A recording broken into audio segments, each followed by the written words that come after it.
খুলনাবাসী,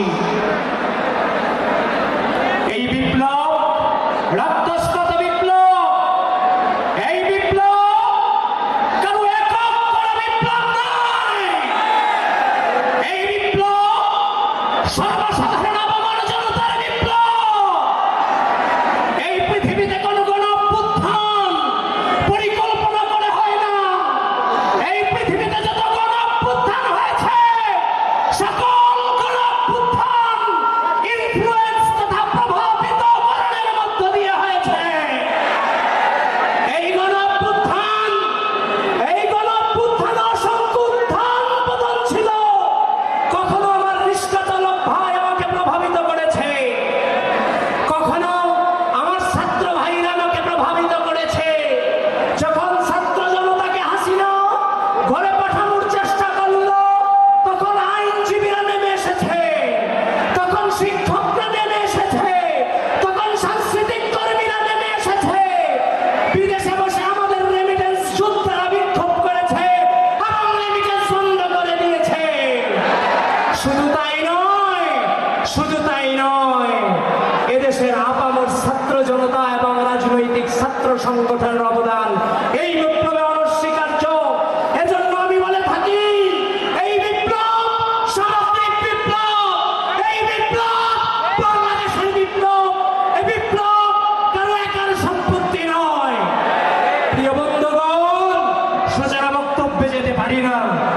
আজকে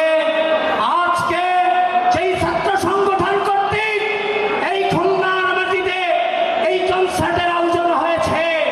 আপনারা জানেন 90-এর গণ অভ্যুত্থানের নায়ক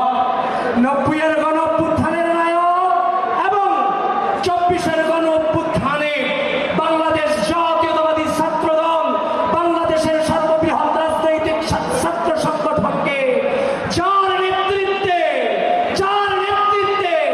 এই ছাত্র সংগঠনের প্রত্যেকটা নেতাকর্মী জীবন দিয়ে বিপ্লবকে সফল করেছে এবং 150-এর অধিক নেতাকর্মী জীবন বিলিয়ে দিয়েছে। আপনাদের নেতা, খুলনার মাটি মানুষের নেতা জনাব আলহাজ রকিবুল ইসলাম বকুল। প্রিয় বন্ধুগণ, আমি তো সোজা বক্তব্যে যেতে পারি না।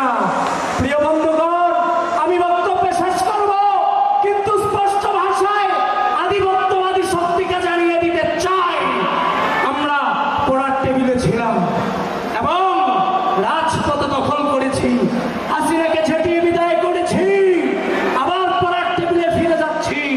যদি আবারও এই রাষ্ট্রের বিরুদ্ধে কোন ষড়যন্ত্র হয়, আবারও লাঠি হাতে রাজপথে জীবন দেওয়ার জন্য আমরা প্রস্তুত আছি। প্রিয় খুলনাবাসী, 24-এর চেতনা, এই 24-এর চেতনা অপশাসন, স্বৈরশাসন এবং মানুষের মুখ চেপে ধরার বিরুদ্ধে দীর্ঘ অপসীম সংগ্রাম। এই চেতনাকে অক্ষুণ্ণ রাখতে হবে। মা মাটি স্বাধীনতার পক্ষে, আধিপত্যবাদের বিরুদ্ধে এই নাগরিক মানুষদের বিজয় চিরকাল নিশ্চিত ছিল, ভবিষ্যতেও থাকবে। শেষ কথা বলে যাই, খুলনার ছাত্র সমাজ, যুব সমাজ, আম জনতা মনে রাখবেন, শোষণ, হিংসা ও প্রতিশোধের রাজনীতির